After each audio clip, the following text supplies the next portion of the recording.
여러분 7월 22일 목요일 사무엘하 6장과 7장 말씀 우리 함께 보겠습니다. 여러분 가지신 교재로 63페이지 제가 읽어드리겠습니다. 다윗은 하나님의 궤를 다윗성으로 옮겨오기 위해 수레에 싣고 아비나답의 집을 나섭니다. 그런데 나곤의 타작마당에서 소들이 뛰므로 우사가 하나님의 궤를 붙들게 됩니다. 그 즉시 하나님의 진노로 우사는 죽습니다. 이 일로 다윗은 여호와를 두려워하여 하나님의 궤를 가드 사람 오베데돔의 집으로 옮기게 되고 석 달간 오베데돔의 집은 하나님의 복을 받게 됩니다. 후에 다윗은 기쁨으로 춤추며 하나님의 궤를 다윗성으로 모셔오게 되는데 미갈은 춤추는 남편을 멸시합니다. 하지만 다윗은 오직 하나님께 영광을 올려드립니다. 다윗 왕은 선지자 나단에게 하나님께서 거하실 성전을 짓고 싶다고 합니다. 하지만 하나님께서는 다윗의 그 선한 마음을 기쁘게 받으시지만 그의 계획대로 하시지는 않습니다. 하나님께서는 다윗과 그 가문에게 복을 약속하시고 다윗도 하나님을 영원히 섬기겠다고 고백합니다. 오늘 우리 6장 7장 말씀 우리 함께 읽었습니다.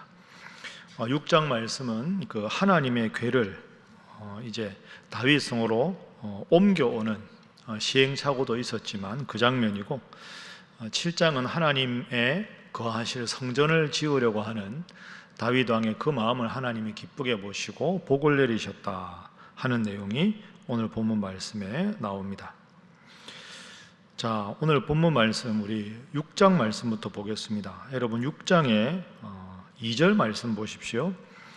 다윗이 일어나서 하나님의 궤를 메어 오려고 합니다. 여러분, 하나님의 궤는 하나님의 임재를 상징하는 겁니다. 그러니까 하나님의 궤가 그곳에 있다 하는 것은 하나님께서 그곳에 함께 하신다 하는 임마누엘, 동행의 의미가 있죠. 그러니까 지금 우리가 어제 읽은 말씀대로 다윗이 헤브론에서 유다 족속만의 왕이었다가 이제는 이스라엘 전 지파의 왕이 되었습니다. 5장 1절에 모든 지파가 다윗에게 나왔고 5장 3절에 모든 장로가 우리 모든 지파의 왕이 되어 주십시오. 그래서 이제 다윗이 다윗성을 점령하고 이제 명실상부한 12지파 전체의 왕이 되었습니다. 그러니까 다윗의 마음에 하나님의 궤가 다윗과 함께 있으면 이 왕조의 정통성을 하나님이 인정해 주신다. 그게 이 백성들에게 미치는 영향이 아주 크거든요.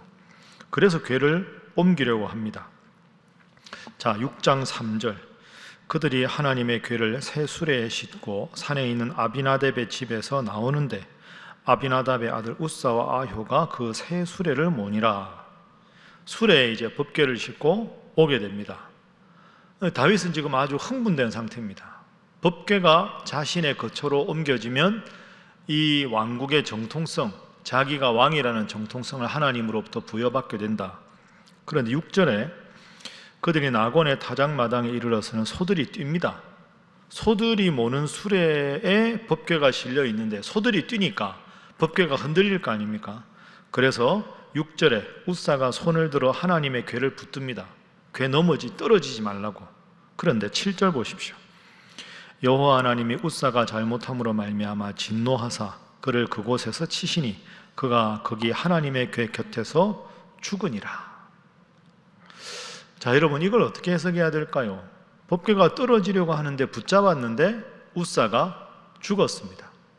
참 성경을 읽다 보면 이게 어떤 일인가 때로는 우리가 이해하기가 쉽지 않은 구절인데 대표적인 구절입니다.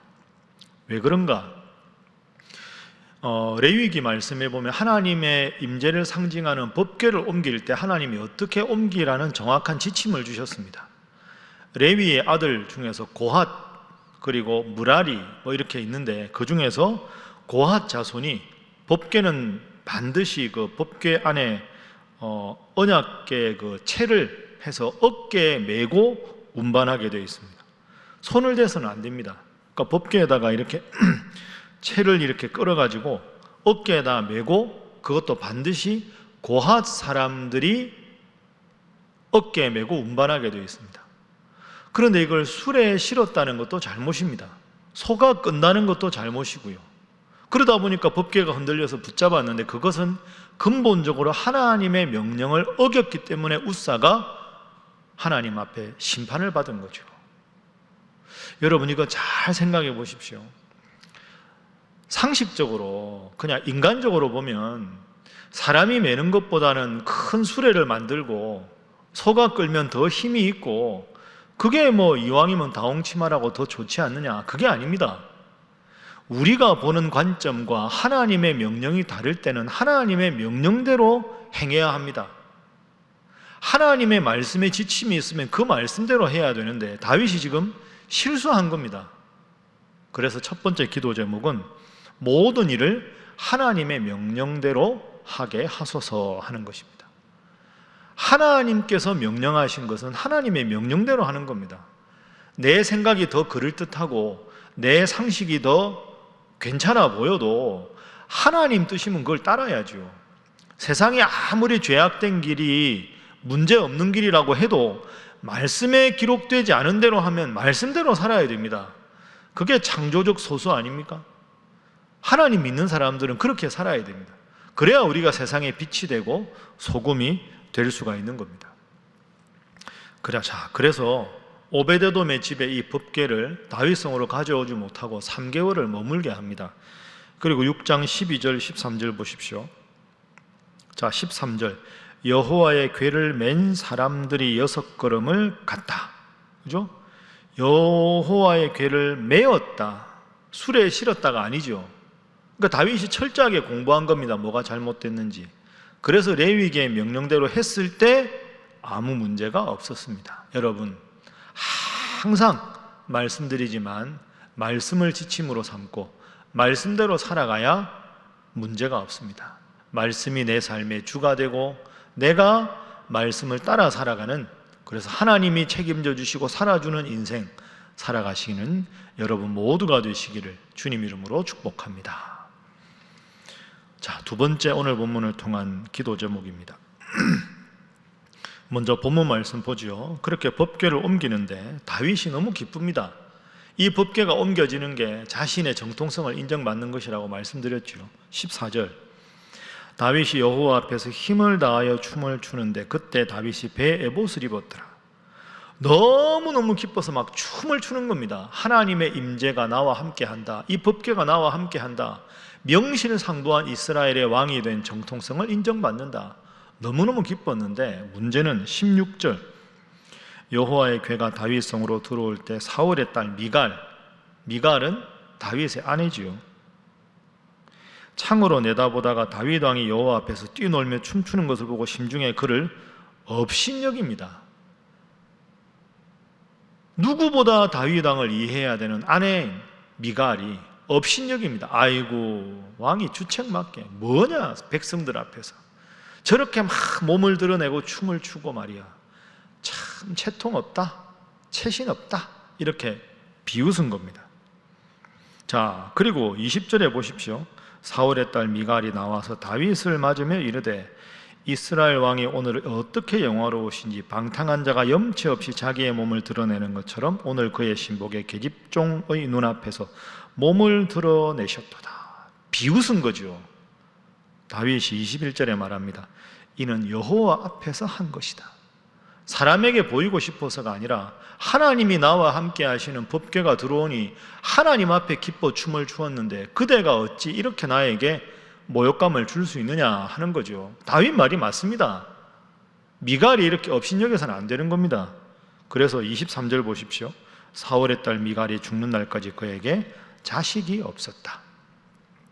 그래서 두 번째 기도 제목은 방관하며 비난하는 자 되지 않게 하소서 하는 것입니다.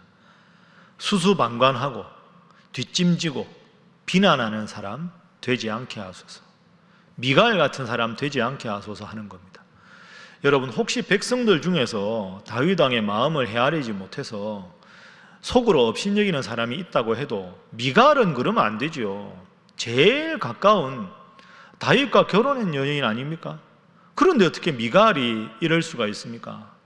그리고 마음으로만 생각한 게 아니라 다윗에게 가서 아유 참 당신 주책입니다. 왕이 채통을 좀 지키십시오. 속으로만 생각한 게 아니라 이걸 또 빈정거렸다는 게 문제 아닙니까? 자신이 다윗 왕의 아내였으면 왕비로서 함께 춤을 추고 기뻐해야 되는 게 맞는데 그러지는 못할 망정 속으로 업신여기고 겉으로 왕을 모멸감을 주게 하는 행동, 잘못된 겁니다. 여러분 잘 생각하십시오. 우리도 교만하고 우리 생각이 하나님 뜻보다 앞서면 이렇게 될 수 있습니다. 뭐 하는 거냐 이렇게 말하면서 신앙생활 제대로 하지 않고 항상 뒷짐지고 모든 일에 비난하고 모든 일을 왜곡되게 바라보고 모든 일을 문제 삼고 참 그런 경우 교회에 결코 도움이 안 됩니다. 신앙생활에 도움이 안 되죠. 신앙생활은 최소한으로 하면서 모든 것을 자기 입장에서 사사건건 트집 잡고 문제 삼고 그 교회가 되겠습니까? 그 가정이 하나님 앞에 복을 받겠습니까? 사업이 잘 되겠습니까? 여러분 잘 생각하십시오. 제가 여러분 중에 누군가를 염두에 두고 하는 말씀이 아니라 어느 기업이나 어느 가정이나 어느 교회나 이런 분들이 많아지면 힘듭니다. 하나님 앞에 한 행동을 가지고 내 생각을 가지고 비웃고 조롱하고 내 생각만 옳고 상대방의 입장을 들으려도 하지 않고 상대방의 마음을 헤아리지도 않고 기도도 하지 않고 내 입장에서만 모든 것을 주장하는 것 미갈입니다. 하나님 앞에 큰 심판을 받게 되었습니다.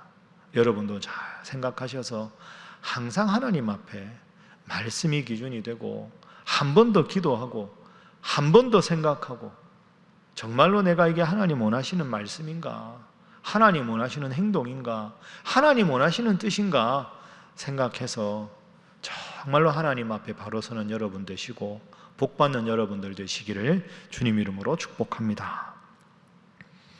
그래서 세 번째 마지막 기도 제목은 다윗처럼 변함없이 겸손한 자로 살게 하소서 하는 것입니다.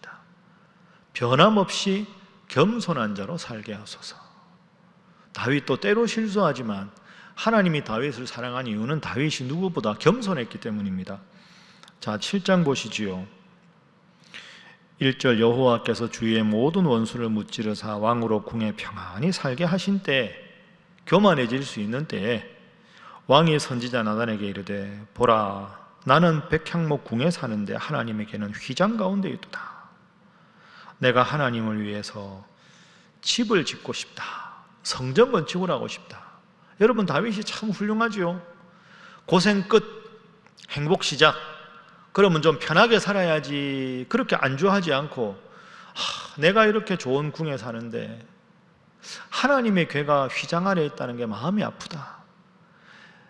힘들 때만 하나님을 찾는 게 아니라 안정을 찾았을 때도 하나님을 찾습니다. 이 다윗의 훌륭한 점입니다. 우리가 배워야 할 점이죠. 하나님께서 큰 복을 약속하십니다. 다윗 너의 마음이 너무나도 아름답다. 7장 13절 다윗의 아들 솔로몬 때 말하죠. 그는 내 이름을 위하여 집을 건축할 것이라. 너의 아들 때에 성전을 건축하게 할 것이다. 나는 그의 나라 왕위를 영원히 견고하게 하리라. 16절 내 집과 내 나라가 내 앞에서 영원히 보존되고 내 왕위가 영원히 견고하리라. 하나님이 큰 복을 주셨습니다. 그 복을 나단 선지자를 통해서 받은 다윗의 고백을 보십시오.